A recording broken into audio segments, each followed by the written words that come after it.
Ọ̀yọ́ tí ń pè mí, bóyá máa dáhùn, bóyá ń dáhùn ní ìdí ìsọ o. Oriyomi yàtọ̀ o, báríkà ni ètò wà ọ̀gá. Bóyá ẹ bá ti rí nǹkan mú lọlé.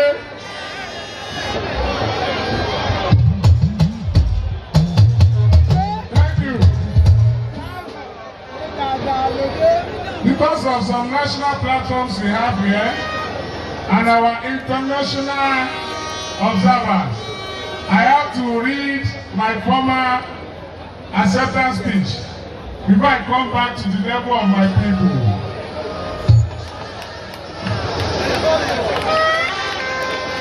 Calm down, I'm coming back to your level. Thank you. Thank you.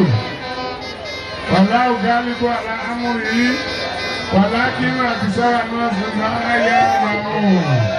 Wallahu ghalibun ala amrihi walakin akthara an-nas la ya'lamun.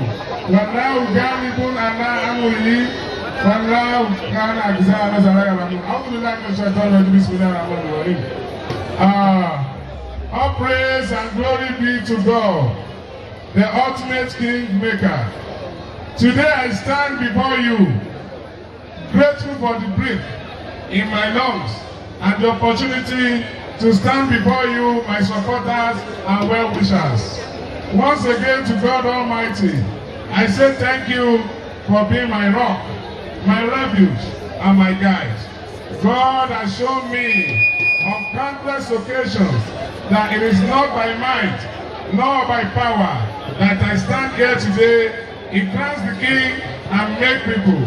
God gives riches and wealth to whosoever he wishes, and not on the account of human effort or ability. To everyone who has supported me, encouraged me, and believed in me, I say thank you. Your prayer and your words of encouragement have gotten me to this point. I have never imagined I would join a political party, let alone of contest for a political office. I've always been a supporter, a cheerleader for aspirants and candidates, but God had other plans. And today, I am declaring my intention.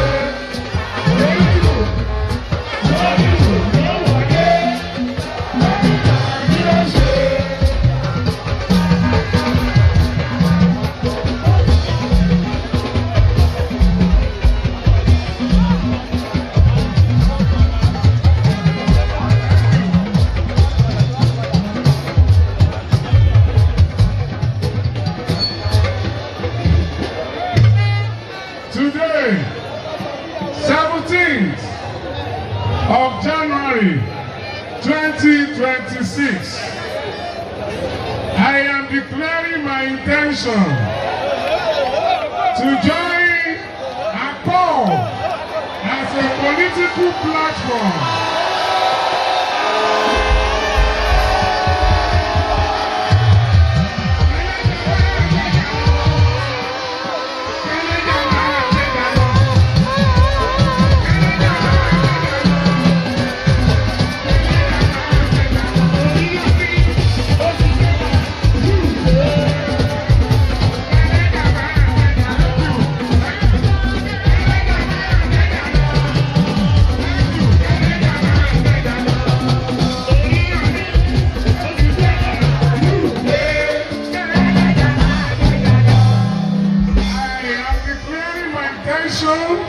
To join ACORD political party publicly today, and to declare that Oriyomi Hamzat will be on the ballot paper in the year 2027.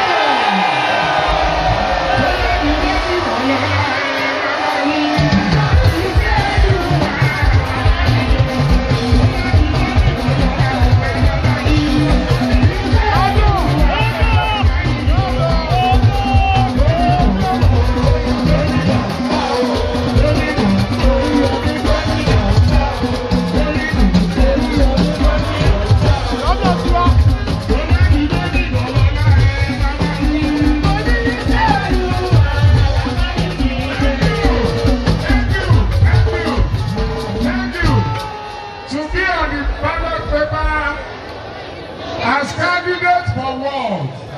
Calm down, I'm coming. I'm a master of suspense.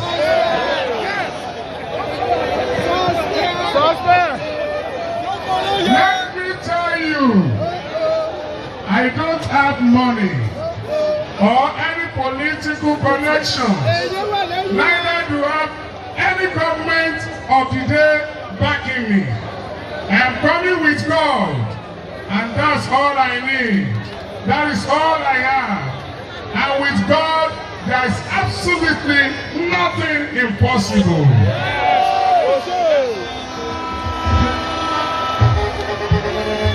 This road of possibilities ladder I am on today is because of you, the common people, the voiceless people, the oppressed. And God Almighty, I am humble and grateful, and I'm ready to serve the good people of Oyo State.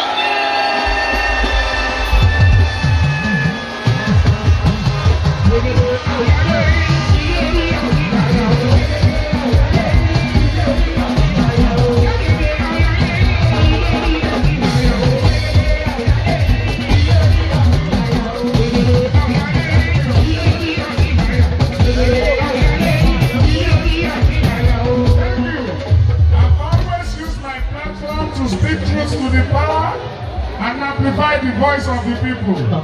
Now, I am taking a step further.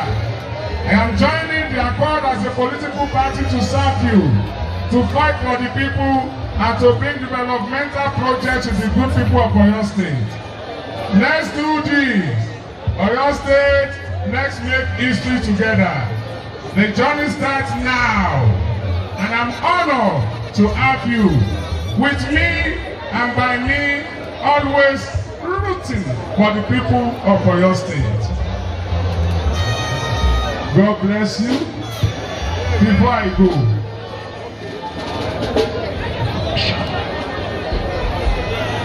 boom.